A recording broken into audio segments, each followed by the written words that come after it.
Students, now we will start the exercise 8.1 question number first beta. In the first question, what is the statement beta? State whether the following are true or false. हमें बताना है कि जो given statement है, we are having the 5 statements कि these statements are true or false.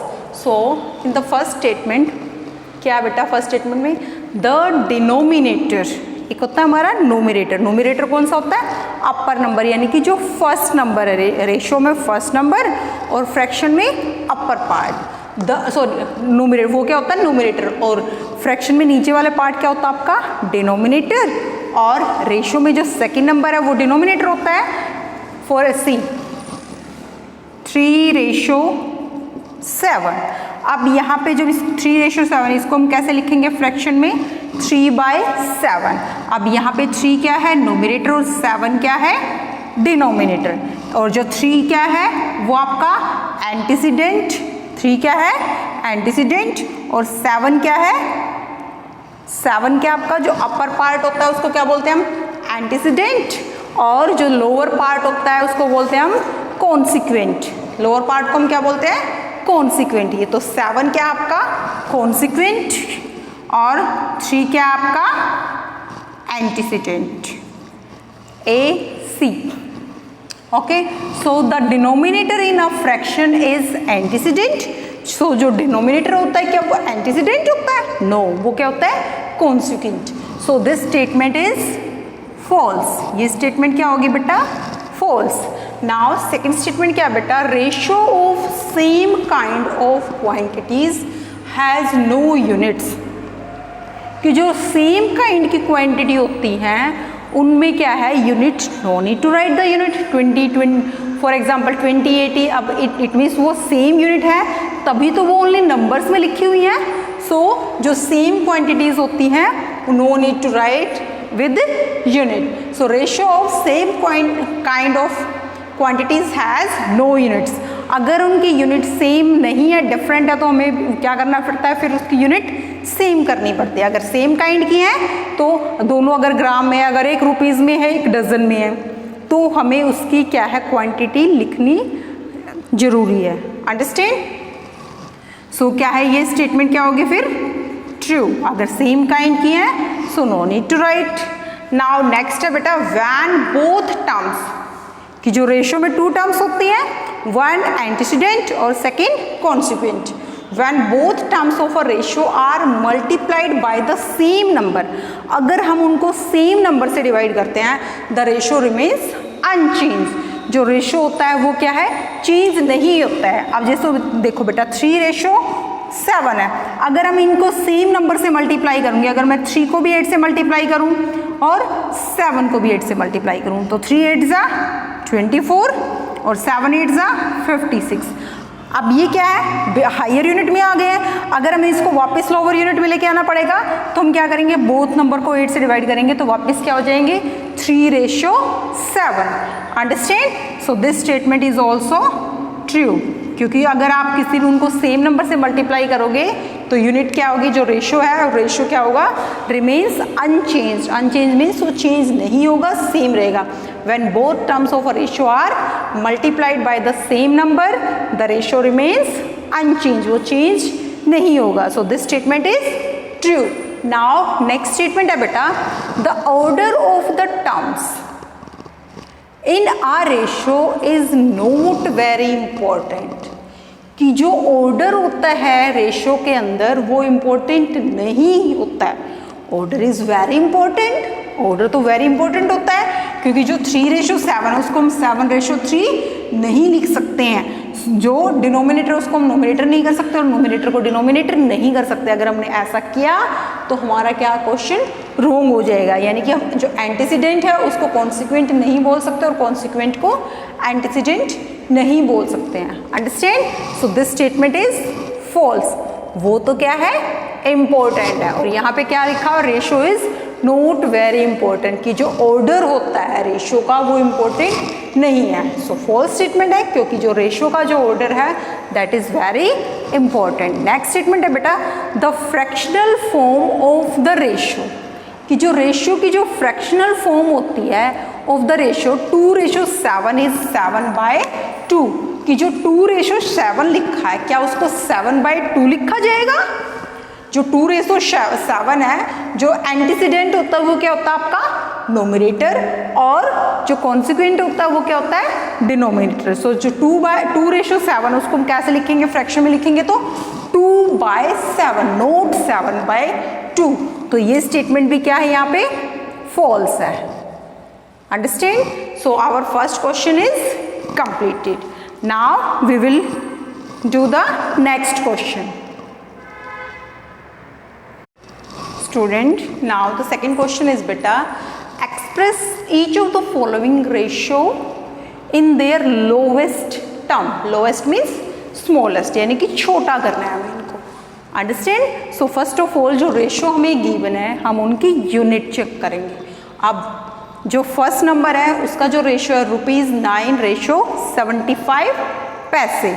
अब one number is given in rupees, one number given in पैसे।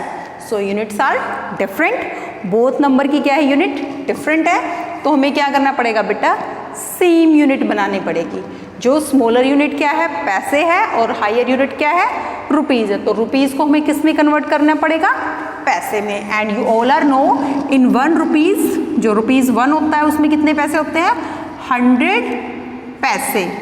सो जो ₹9 है उसमें क्या हो जाएगा 900 पैसे रेशो, और सेम यूनिट बन जाएगी तो नो नीड टू राइट पैसे, या one time you have to write पैसे रेशो 75 पैसे।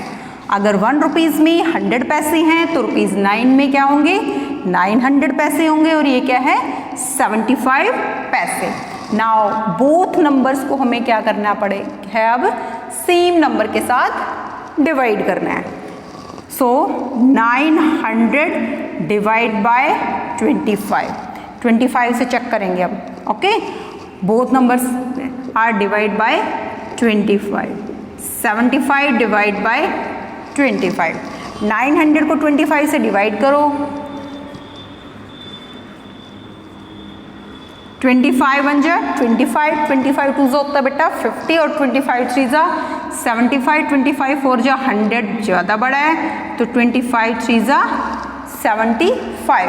नाउ सब्ट्रैक्ट, 0 में से 5 सब्ट्रैक्ट नहीं होगा, बोरो लिया 10 में से 5 सब्ट्रैक्ट किए 5, 8 में से 7 सब्ट्रैक्ट किया 1, नेक्स्ट डिजिट 0 उतार।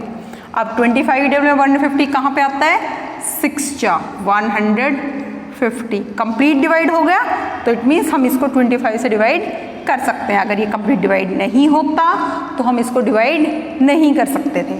ओके, नाउ यहाँ पे क्या है आपका 900 को 25 से डिवाइड किया तो क्या बना हमारा 36 रेशो। नाउ 75 को 25 से डिवाइड किया तो क्या बना हमारा 3। अब क्या ये दोनों नंबर सेम टेबल में अभी भी आते हैं? Yes, both numbers are divide by 3, हम इनको 3 से भी डिवाइड कर सकते हैं। अब 36 को 3 से डिवाइड किया तो क्या आया 3 1 जा 3, 3 2 जा 6, और 3 को 3 से डिवाइड किया तो क्या आया 1। सो फर्स्ट क्वेश्चन का आंसर क्या है 12 रेशो 1। फर्स्ट क्वेश्चन का आंसर क्या है बेटा 12 रेशो 1। आप इसको डायरेक्ट, ये 75 से डिवाइड होता है तो डायरेक्ट 75 से अगर आप इसको डिवाइड करते तो 75 बन जाए 75, और 900 को 75 से डिवाइड करते हैं तो आपका क्या आता 12, और आप इसको 2 टाइम्स 3 टाइम्स भी डिवाइड कर सकते हो। इट्स लाइक अ कटिंग, हम इसकी कटिंग कर रहे हैं, अंडरस्टैंड, कट कर रहे हैं, सेम नंबर से डिवाइड कर रहे हैं। नाउ नेक्स्ट क्वेश्चन है बेटा 76 डेज 1 ईयर। यहाँ भी यूनिट क्या है डिफरेंट है, अंडरस्टैंड। सो यहाँ भी क्या है स्मॉलर यूनिट कौन सी है डेज, और ईयर क्या है बिगर यूनिट है, तो यूनिट सेम बनानी पड़ेगी। तो हमें क्या लिखना पड़ेगा इन 1 ईयर। 1 ईयर में कितने डेज होते हैं 365 डेज। 1 ईयर में कितने डेज होते हैं बेटा 365। सो क्या बन जाएगा बोथ साइड 76 डेज और ratio 365 days. Both now both units are same, दोनों की यूनिट क्या होगी सेम होगी। अब हमें क्या करना है इन दोनों नंबर को डिवाइड करना है। ओके, अगर ये किसी भी सेम नंबर से डिवाइड होते हैं तो we have to divide both. अब चेक कि both numbers are divide by any number और नॉट। अगर ये डिवाइड नहीं होंगे we have to write the same answer. हम इसको 76 को 365 से सेम ऐसे ही लिख देंगे। So this question you have to try yourself now कि 76 और जो 365 है they are divide by any number और not. If they are divide by any number then you have to tell me, otherwise you have to write the answer same. Okay, now next question है बेटा हमारा 15 weeks 1 year. 15 weeks 1 year. अब यहाँ पे कौन है बड़ा? यहाँ भी ईयर बड़ा है क्योंकि वीक छोटा होता है। You know in 1 year how many weeks? आपको पता है कि 1 ईयर में कितने वीक्स होते हैं? हम जब भी टाइम का चैप्टर करते थे तो आई ऑलवेज टीचर टेल कि इन 1 वीक हाउ मेनी वीक्स? 72। क्योंकि जो देखो बेटा 1 वीक में कितने डेज होते हैं? 7। और 1 ईयर में कितने डेज होते हैं? 365। तो हमें वीक बनाने हैं तो हम 7 से डिवाइड करके भी कंफर्म कर सकते हैं कि कितने वीक्स होते हैं, कंप्लीट वीक्स। 7 5 35, सब्ट्रैक्ट किया 1 5, 7 2 14 1, remainder is 1। So complete week कितने हैं हमारे? 52। अगर हमारा लीप ईयर होता तो भी क्या होता? 366। यहाँ पे रिमाइंडर 2 डेज लेफ्ट हो जाते तो भी कंप्लीट वीक कितने होते? 52 वीक्स। ओके, सो हम यहाँ पे जो 15 वीक्स और 1 ईयर को फ्रैक्शन में सॉरी इनकी सेम यूनिट चेंज करेंगे तो वीक्स में चेंज कर लेंगे, या आप इनको डेज में चेंज करोगे तो इसको भी डे में कन्वर्ट करना पड़ेगा, इसको भी करना पड़ेगा बेटा। सो 15 वीक्स रेशो 52 वीक्स, इसको हम क्या लिख सकते हैं? हम 52 वीक्स। अब 15 और 52 सेम टेबल में आते हैं? नो, ये 2 की टेबल में आता है, ये नहीं आता है, ये 3 की में आता है, ये नहीं आता है, ये 4 की में आता है, ये नहीं आता है। So they both are not come in same table. So answer क्या आ जाएगा आपका? 15 रेशो 52। और जो ये वाला नंबर है ये आपने कंफर्म किया कि सेम टेबल किसी टेबल में आते हैं? नहीं आते? नहीं आता बेटा। 76 और 365 भी दोनों किसी भी नंबर सेम नंबर से डिवाइड नहीं होते हैं। अंडरस्टैंड? सो ये भी क्या आ जाएगा? 76 ratio 365, same answer will come.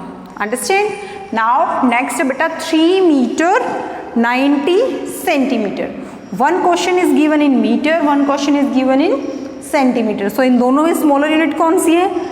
Centimetre. Centimetre है तो मीटर को किस में चेंज करना पड़ेगा हमें? सेंटीमीटर में। और you all are know in 1 metre how many centimetre?